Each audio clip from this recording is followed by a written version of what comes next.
Olá, sejam bem-vindos ao nosso curso de Redes de Computadores na disciplina de Fundamentos de Redes. Sou o professor Wilson de Oliveira Júnior e nessa aula nós falaremos sobre topologias. Bom, as topologias surgiram como herança das redes telefônicas. Então, primeiramente nós vamos falar sobre comutação.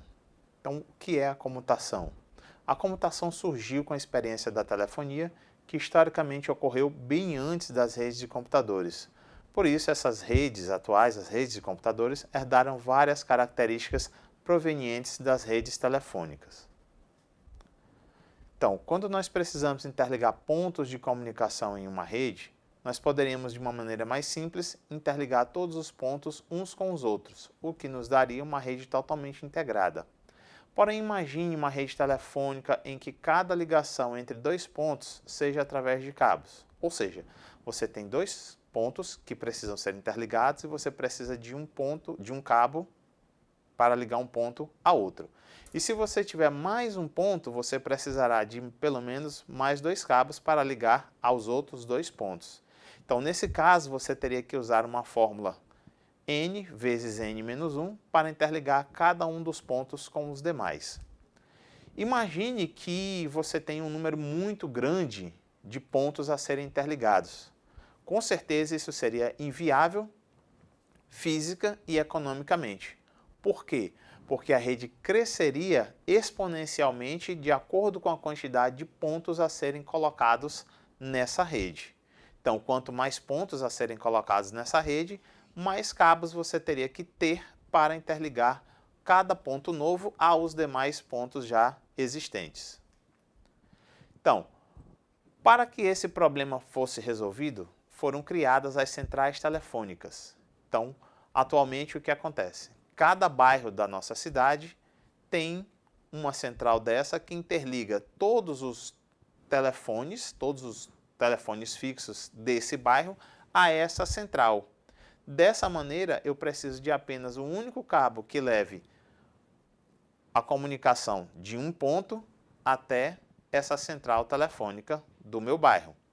Consequentemente, eu diminuo o número de cabos e diminuo também o custo operacional de montar essa rede.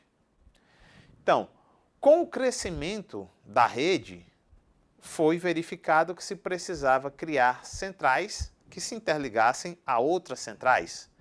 Então, dessa maneira, nós podemos interligar cidades, países, até continentes. Imagine que você mora no bairro X e tem um amigo que mora no bairro Y. Para que você possa falar com esse amigo, você efetua uma ligação e essa ligação sai do seu número fixo até a central do seu bairro. E a central do seu bairro vai se interligar com a central do bairro do seu amigo. E dessa maneira você vai conseguir estabelecer uma ligação entre esses dois pontos. Então, o que nós temos aqui é um exemplo que demonstra o que eu acabei de falar. Você tem várias centrais interligando vários números de vários bairros, por assim dizer, e essas centrais interligadas entre si.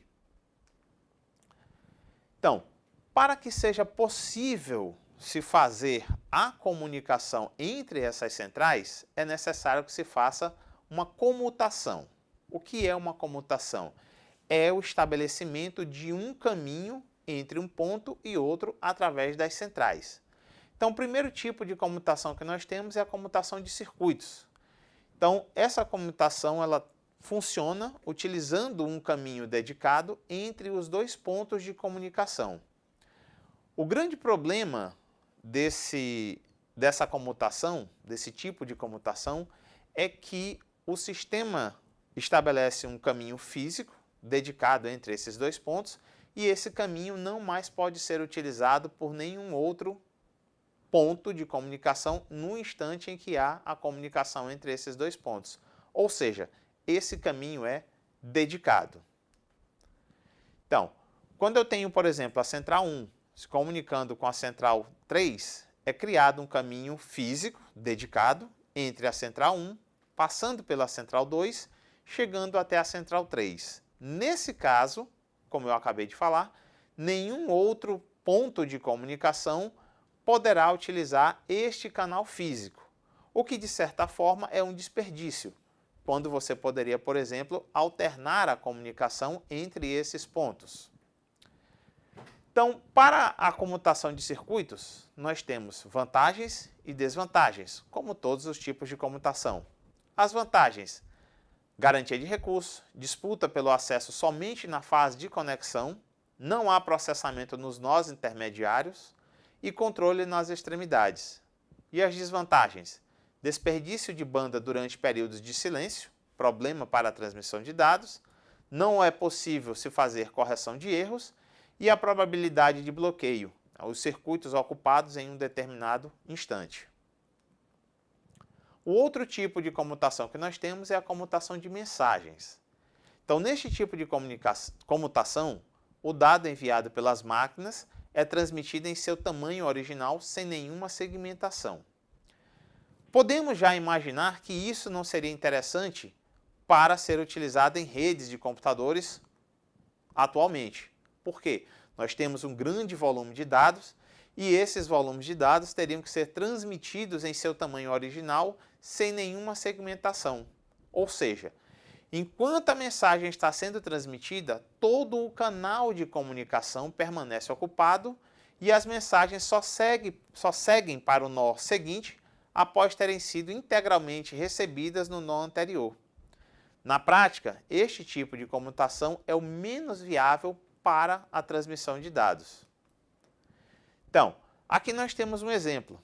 Eu tenho o computador 1 que precisa falar com o computador 4.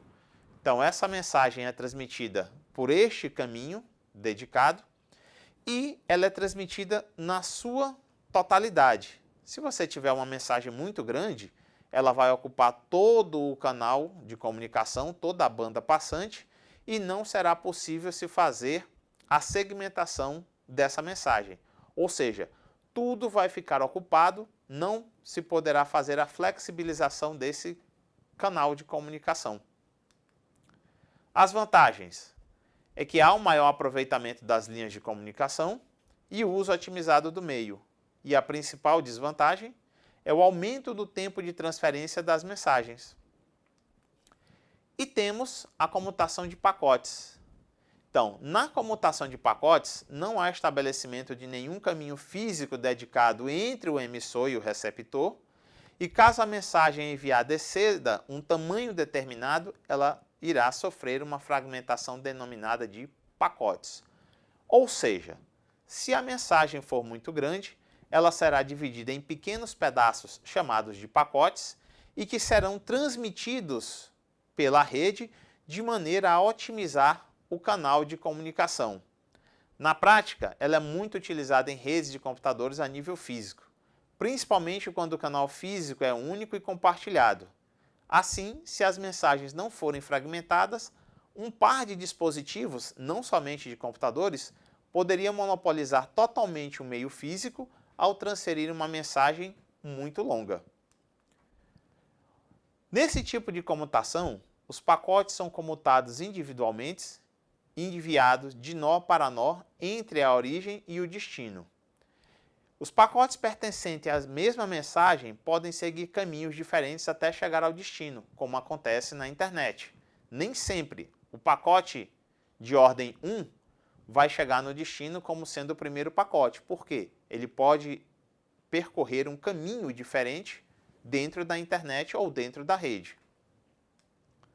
As vantagens: o uso otimizado do meio é ideal para dados, os erros recuperados no enlace onde ocorrem, e dividir uma mensagem em pacotes e transmiti-los simultaneamente reduz o atraso de transmissão total da mensagem. As desvantagens: sem garantia de banda, atraso e variação do atraso, pode usar caminhos diferentes e os atrasos podem ser diferentes, como acontecem na internet, e é ruim para algumas aplicações, como por exemplo voz e vídeo, e também atrasos no enfileiramento e no processamento a cada nó. E falamos agora de topologias. O que é uma topologia? A topologia é a forma como os elementos da rede são interligados. Nós podemos dividir as topologias em vários tipos. mas aqui vamos falar apenas de 3 tipos que são os mais comuns: anel, estrela ou barramento. Você ainda poderia dizer que a topologia é o arranjo físico da rede, ou seja, como os dispositivos estão ligados dentro de uma rede. Note que, em uma rede, é possível haver mais de um tipo de topologia. Por exemplo, uma rede pode ter uma topologia física de um tipo X e uma topologia lógica de um tipo Y. Isso é muito comum de acontecer. A topologia em anel. Ela consiste em estações interligadas de forma circular, formando um caminho fechado. Note que isso não necessariamente é um arranjo físico, isso pode ser um arranjo lógico. Ela baseia o seu funcionamento em um sinal, um token ou uma ficha, uma autorização de transmissão, que é único na rede, que autoriza aquela estação que detém o token a inserir dados na rede, endereçando o dado para alguma estação pertencente ao anel. Assim que a estação destinatária recebe o token, verifica que os dados são para ela endereçados, liberando o token ou a ficha para outros enviarem mensagens na rede. Cada nó ou estação da rede funciona como um repetidor de sinais, ou seja, ela recebe o dado enviado, melhora e transmite aquele sinal para frente. Isto permite que o sinal mantenha sempre uma boa qualidade, evitando quedas na transmissão. Por quê? Um sinal elétrico, ao ser transmitido em um cabo elétrico, ou mesmo numa transmissão sem fio, à medida que ele é enviado e percorrendo o seu caminho, ele perde um pouco da sua potência. E dessa forma, o sinal sempre é regenerado e mantém sempre uma boa qualidade. Quando essa topologia se baseia em um anel único, ela tem como principal característica uma baixa robustez, ou seja, se algum dos repetidores na rede falhar, o anel é quebrado e todas as outras estações ficam sem comunicação. Então é interessante que nesta topologia se use o recurso de anel duplo, ou seja, se um anel quebrar, o outro assume a transmissão. Essa tecnologia ela não é muito popular e normalmente a gente fala desse tipo de topologia apenas para efeito de conhecimento. Na prática, ela não é utilizada. Então, ela usa a topologia em estrela. A topologia em estrela tem esse nome por utilizar um componente centralizador onde todos os pacotes deverão passar. Então, à medida que os pacotes passam por esse componente centralizador, eles são regenerados e enviados ao seu destino.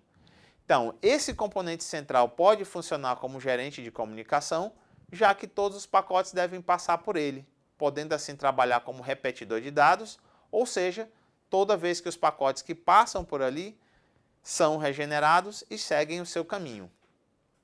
Aqui nós temos um exemplo.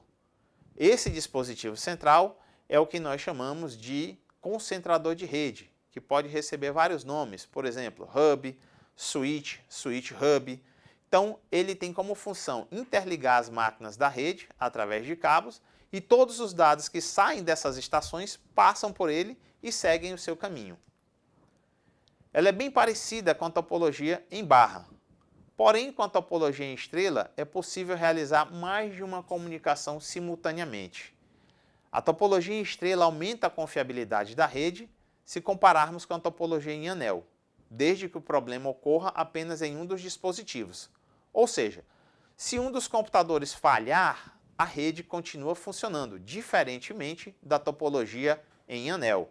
Se um computador falhar, um dispositivo falhar, toda a rede para. Na topologia em estrela, só acontecerá essa parada se o elemento central falhar. Aí sim, toda a rede irá parar. Então, nós temos duas maneiras para obtermos a comunicação entre os nós da rede.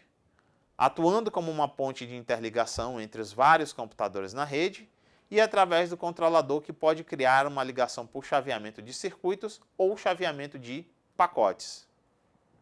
E por último, nós temos a topologia em barra ou topologia em barramento. Ela é baseada em uma ligação multiponto, porém difere das demais ligações que nós falamos há pouco, porque empregam uma ligação ponto a ponto. Nesta topologia, um único meio físico é compartilhado, enquanto que nas outras topologias, os meios físicos são compartilhados em pares. Esse método é considerado mais simples para se conectar computadores em rede, embora não seja também o mais utilizado comercialmente, pois um único meio físico é utilizado para conectar todos os computadores. Este meio físico por onde todos os computadores são ligados é conhecido como backbone, ou a espinha dorsal da rede. A segurança neste tipo de topologia é prejudicada, pois qualquer pacote que seja enviado na rede pode ser acessado por qualquer um dos computadores.